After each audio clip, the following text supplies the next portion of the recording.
प्रकृति बनारस से आप सबके बीच गांधी जयंती के अवसर पर गांधी और आज की चुनौतियां लेकर बातचीत रखने आई हूं। जो वर्तमान दौर की चुनौतियां हैं दुनिया के सामने, देश के सामने, उनमें से जो उनको मैं प्रमुख मानती हूँ वो है अमीर गरीब के बीच में जो खाई है और जिस तरह संसाधनों पे कुछ बिल्कुल मुट्ठी भर लोगों का कब्जा है, वो एक सबसे बड़ी चुनौती उभर के आई है।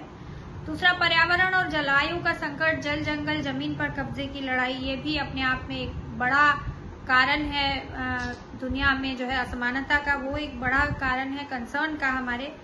तीसरा, जो ये लालच की प्रवृत्ति और तानाशाही की प्रवृत्ति जो बड़ी है सत्ता के हुक्मरानों में, जिस तरह से आप देख रहे हैं दुनिया के पैमाने पर बड़ी संख्या में धीरे धीरे जो है लोकतंत्र सिकुड़ता जा रहा है। अपने आसपास देखें तो चाइना देख लीजिए, 20 साल के लिए खुद ही घोषित कर लिया।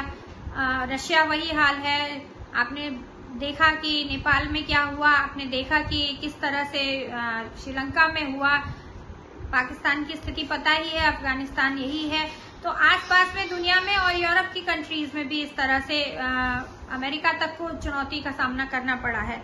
तो ये एक बड़ी चुनौती है अपने आप में। और उसके अलावा हम देख रहे हैं कि किस तरह से हिंसा बढ़ती जा रही है। हमारे देश में एक नफरत की जो आंधी चली है और नफरत के बुनियाद पे जिस तरह से पूरे देश को जो है खड़ा करने की कोशिश हो रही है, कट्टरता जितनी ज्यादा बढ़ रही है धर्म के नाम पर, जाति के नाम पर, ये अपने आप में जो खाई बढ़ रही है, ये बहुत तकलीफदेह है और ये बहुत दिक्कत की बात है।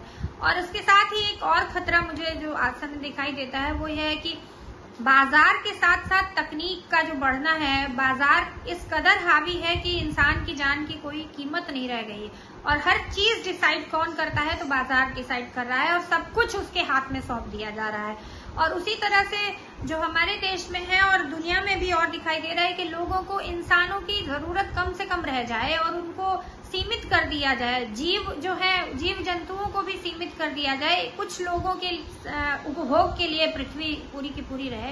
ये एक बड़ी चुनौतियां हैं इस तरह की। साथ में एक बड़ी चुनौती ये दिखाई देती है कि लोगों के बीच में, आप युवाओं के बीच में आप चले जाएंगे तो बड़े पैमाने पे अवसाद दिखाई दे रहा है। इस सारी वातावरण की वजह से निराशा की भावना दिखाई दे रही है। और इस सब का जब आप मंथन करेंगे तो हम जैसे जो गांधी विचार में 3 पीढ़ी से जीने वाले लोग हैं, हम लोगों को समझ आता है कि इस सब का हल अगर कहीं है तो वो बापू की जो जिंदगी है उसमें ही है और उसके विचार में ही है। और गांधी जी के विचारों में दुनिया के अस्तित्व का सवाल जो है उसका हल है। आप देखेंगे कि सबसे मूल मंत्र जो है बापू की जिंदगी का, सत्य और अहिंसा, हम सब जानते हैं कि वो आधार है, लेकिन साथ में जो जीवन शैली है बापू की, उसमें और उनके जो आश्रमों का प्रयोग है उसमें आपको दुनिया के तमाम पर्यावरण के सवालों का हल मिलेगा। वो सीधे सीधे कहते हैं कि आप उतना ही लीजिए प्रकृति से जितना जरूरी है, बेहद जरूरी है, और आप अपनी जरूरतों को सीमित रखें। अगर आप गांधी को पढ़ते जाएंगे, समझते जाएंगे, उतारते जाएंगे मन में, तो अपने आप धीरे धीरे आपके अंदर से ये बात आएगी कि आपकी जरूरतें कम होने लगेंगी। आप उपभोग की तरफ और बाजार की तरफ कम से कम होगे। सादगी आपके जीवन में अपने आप घर करती जाएगी। तो हमें ये समझना चाहिए कि गांधी विचार तक लोगों को, युवाओं को पहुंचाना ये कितना जरूरी है। एक अनुशासन जो गांधी के कार्यकर्ताओं में, गांधी का जीवन जीने वाले, जानने वाले लोगों के बीच दिखाई देता है, वो अनुशासन हम जो है तमाम गांधी को पढ़ने के लिए और उनसे सीखने के लिए जो हम कहते हैं, तो वो इसलिए कि युवाओं के बीच जो अवसाद है वो कम होने की आपको अपने आप जगह दिखाई देगी। साथ में हम लोग जानते हैं कि बापू बराबरी की बात करते हैं, अन्याय और शोषण की व्यवस्था के खिलाफ है। वो एक तरह से एक पूंजी और सबकी बराबरी की बात करते हैं और पूंजी के सत्ता, धर्म की सत्ता और राजनीति की सत्ता पे कुछ लोगों के काबिज होने की बिल्कुल खिलाफत करते हैं। तो बापू की जो राह है उसमें अपने आप ही लोगों के बीच में संसाधनों का बराबरी से बंटवारा हो, ट्रस्टीशिप की बात हो, उनकी जो इकोनॉमी है उसमें हर आदमी के हाथ में काम होना चाहिए और उसकी बुनियादी जरूरतें पूरी होनी चाहिए, उसको सम्मान के साथ जीने का हक होना चाहिए।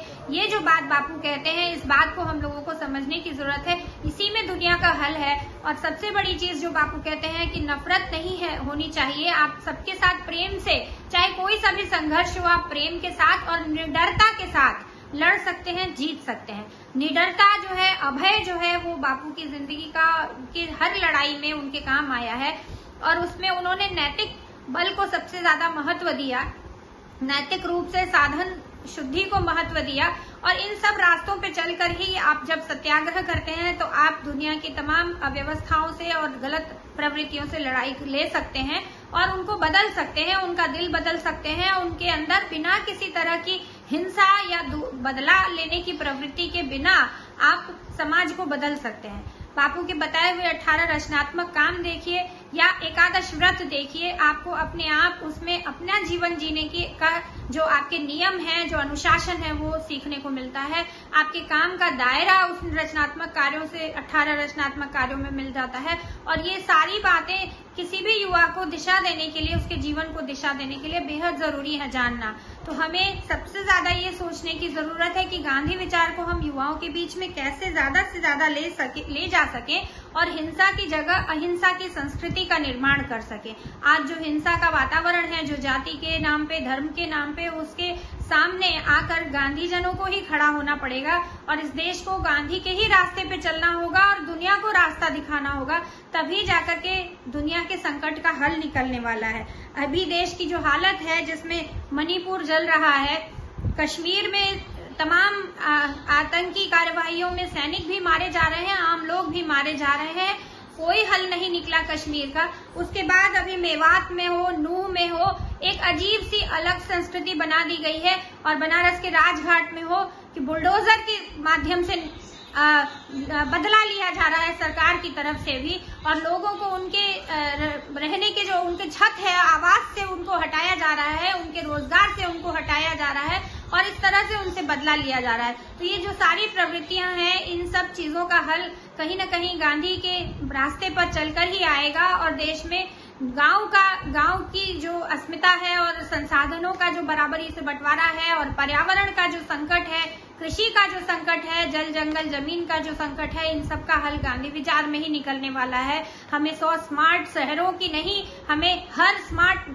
गांव की जरूरत है जहां पे न्याय हो, समता हो, बंधुत्व हो, हमारे संविधान से और कानून से चलने वाला राज हो, ना कि किसी व्यक्ति की झक से चलने वाला शासन हमें चाहिए या किसी धर्म की कट्टर स्वरूप का हमें नहीं जरूरत है। हमें सर्वधर्म संभाव की जरूरत है, जो बापू ने हमें सिखाया। इन सब बातों को अगर हम युवाओं तक ले जाएं, और युवाओं क्यों, हमें बच्चों से ले जाना पड़ेगा, बच्चों के बीच में जाना होगा, बच्चों से ही, बचपन से ही ये गांधी विचार की ट्रेनिंग और प्रशिक्षण और विचार का ज्यादा से ज्यादा प्रसार करना होगा और इस चुनौती का सामना गांधी जनों को करना चाहिए। बाकी तमाम चीजों के लिए अब समय नहीं है, सिवाय इसके कि हम देश की और दुनिया की शांति के लिए, व्यवस्था के लिए हम इस रास्ते को पकड़े और इस पर आगे चले और तभी हम सबों को हमारे बच्चों के भविष्य के लिए काम करने का तरीका मिलेगा और तभी हम सही रास्ता दुनिया को दिखा सकेंगे। और ये कोई हवाई बात नहीं है कि ऐसा हो नहीं सकता, बस संकल्प लेने की जरूरत है। देश में आज भी, देश के किसी भी कोने में आप चले जाइएगा, इंटीरियर से इंटीरियर जगहों पर कोई न कोई आश्रम होगा, कोई न कोई व्यक्ति होगा जो गांधी विचार पे काम करते हुए जिसने अपनी जिंदगी लगाई होगी। लेकिन आज वो पीढ़ी धीरे धीरे खत्म हो रही है जो जीवन दान करी थी, जिन्हें बापू ने कहा था कि 5 लाख गांवों के लिए 5 लाख जिंदा शहीद चाहिए जो देश को आगे ले जा सके।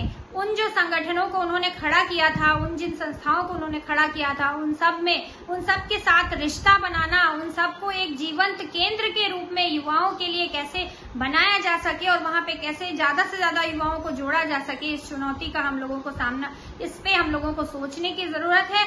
और तभी हम सही मायने में बापू के रास्ते पे चलने वाले, अपने आप को उनके उत्तराधिकारी सही मायने में अपने आप को कहने में गर्व महसूस कर सकेंगे।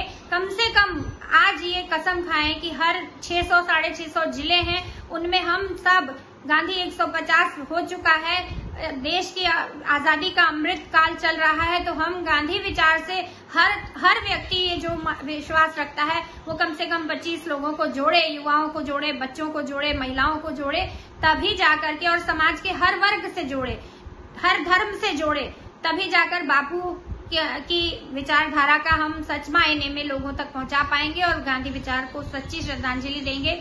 गांधी जयंती की शुभकामनाएं। धन्यवाद।